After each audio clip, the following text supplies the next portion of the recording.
You wake up excited. You've watched the videos. You've read the quotes. You feel ready to change. And then, by Tuesday, you're right back where you started. The motivation is gone. The fire is out. And you're left wondering what happened. Here's the truth no one wants to hear: motivation is a lie. It's a temporary emotion dressed up as a solution. It feels good in the moment, but it doesn't build anything. It doesn't last. And if you're relying on it to carry you through your goals, your relationships, your work, you're setting yourself up to fail. Discipline, on the other hand, doesn't care how you feel. It shows up when you're tired. It shows up when you're not inspired. It shows up when everything in you wants to quit. And that's exactly why it works. In the next 15 minutes, you're going to learn why motivation will always betray you, and why discipline is the only force strong enough to carry you through the hard seasons of life. You'll walk away with a framework rooted in ancient Stoic wisdom, but built for the modern world. And if you apply even one principle from this, you'll stop waiting to feel ready and start becoming the person you need to be. Let's begin with the first principle. Motivation is a feeling. Discipline is a system. The Stoics understood that emotions are unreliable. Marcus Aurelius, the Roman emperor who ruled an empire and fought wars, didn't rely on inspiration. He relied on duty. He knew that feelings come and go, but structure, routine, and commitment remain. When you depend on motivation, you're handing control of your life to your mood. And your mood will change with the weather, with your sleep, with a comment someone made in passing. Discipline removes that variable. It says, this is what I do, regardless of how I feel. Think about the person who goes to the gym only when they feel like it. Some weeks they go 4 times. Other weeks, 0. A year later, nothing has changed. Now think about the person who goes every Monday, Wednesday, and Friday at 6 in the morning, no matter what. They don't check their emotions first. They just go. A year later, their body has transformed. Not because they felt more motivated, but because they removed feelings from the equation. Here's your action step. Choose one non-negotiable behavior. Something you will do every single day or every single week, regardless of how you feel. It could be writing for 10 minutes. It could be making your bed. It could be reading 1 page. The size doesn't matter. The consistency does. Write it down. Put it on your calendar. And do it even on the days you don't want to. Especially on those days. Second principle. Motivation seeks comfort. Discipline embraces resistance. Motivation whispers, do it when it feels right. Discipline says, do it because it's hard. The Stoics believed that growth only happens through friction. Epictetus taught that difficulties are not obstacles, they are the training ground. When you avoid discomfort, you avoid progress. Motivation thrives in easy conditions. It loves the highlight reel. It loves the idea of success, but it runs when the work gets boring, repetitive, or painful. Discipline doesn't run. It leans in. Consider the student who only studies when they feel focused. They wait for the perfect environment, the right playlist, the ideal mental state, and they wonder why they're always behind. Compare that to the student who sits down at the same time every day, opens the book, and works through the fog. They don't wait for clarity. They create it through action. Resistance is not your enemy, it's your signal. It tells you where the growth is. And every time you push through it, you get stronger. Not just physically, mentally, emotionally, spiritually. Here's what you do. Identify one thing you've been avoiding because it's uncomfortable. A conversation, a project, a habit. Then do it today.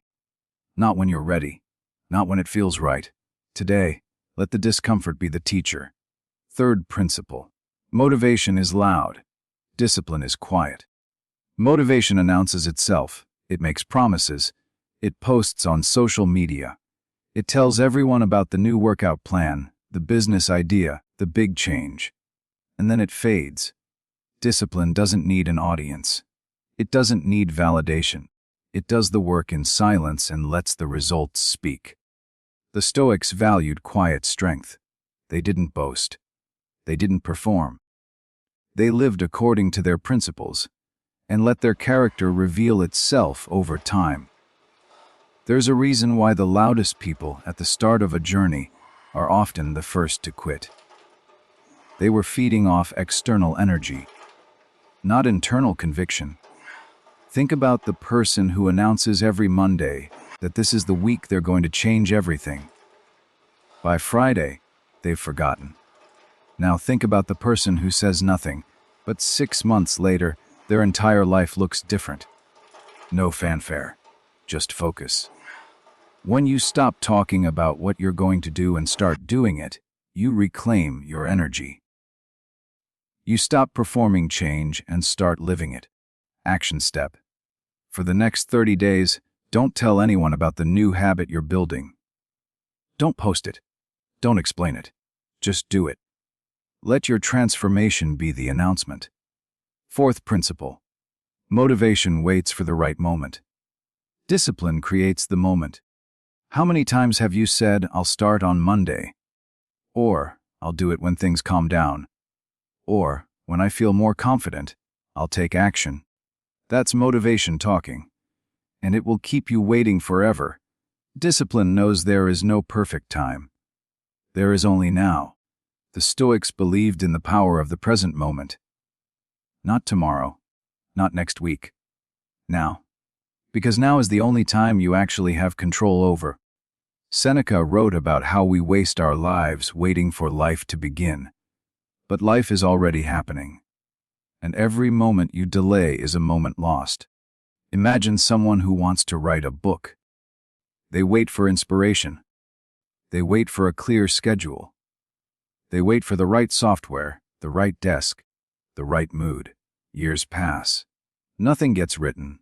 Compare that to the person who writes 200 words before work every single day. In 6 months, they have a draft, not because they had more time or more talent, because they refused to wait. Here's your move. Take the thing you've been putting off and do a small version of it right now.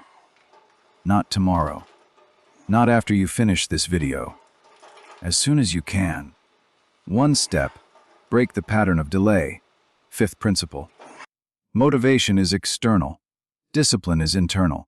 Motivation comes from videos like this one, from books, from speakers, from other people's success, and that's fine.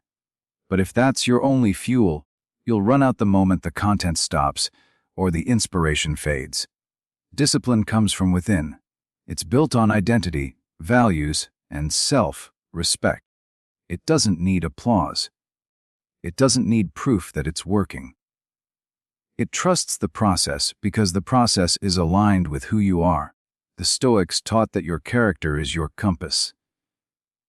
When your actions reflect your values, you don't need motivation. You're simply being yourself. Think about someone who works out because they saw a transformation video and want to look like that person.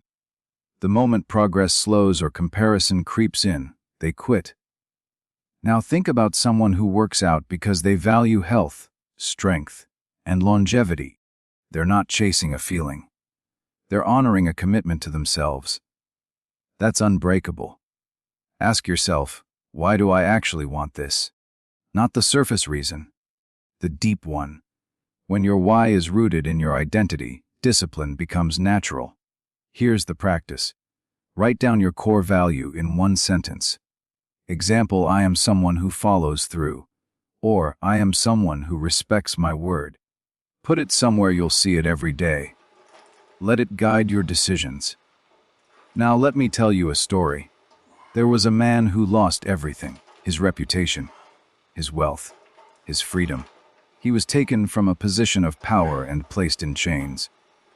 Most people in that situation would have collapsed. But this man had something motivation could never give him. He had discipline. He had trained his mind long before the crisis came. Every day, in the quiet hours, he had practiced controlling his thoughts. He had studied philosophy. He had reflected on what he could control and what he couldn't. And when the world turned against him, he didn't break. He didn't beg for his old life back. He didn't fall into bitterness. He used the time to deepen his practice. He wrote. He reflected. He became even stronger in captivity than he had been in comfort.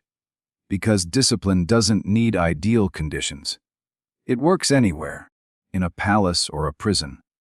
In success or failure, this is the power of a disciplined mind. It doesn't wait for life to cooperate. It doesn't crumble when things go wrong. It adapts. It endures. It builds, and when the storm passes, the disciplined person is still standing, not because they were lucky, because they were prepared. So now I want you to reflect. How many times have you relied on a burst of motivation to change your life? And how many times has it faded? How many goals have you started and abandoned because the feeling left? Be honest with yourself. This isn't about shame. It's about awareness. Because once you see the pattern, you can break it. Ask yourself, what would my life look like if I stopped waiting to feel ready? What would I accomplish if I just showed up every day, even when I didn't want to? What kind of person would I become if I built my life on discipline instead of emotion? These are not easy questions, but they're the ones that matter. Here's the truth. Motivation will come and go for the rest of your life. You'll have good days and bad days, inspired mornings and exhausted nights. But discipline doesn't care about any of that. It's the one thing that will carry you when nothing else will. It's the bridge between who you are and who you want to be. It's not loud. It's not flashy. It doesn't promise overnight success. But it delivers, every single time. The Stoics didn't chase feelings. They built systems. They trained their minds. They committed to principles that didn't waver with circumstances. And that's what made them unshakable. You can do the same, starting today. If this resonated with you, consider subscribing. Not because I need you to, but because surrounding yourself with disciplined, thoughtful content is part of the practice.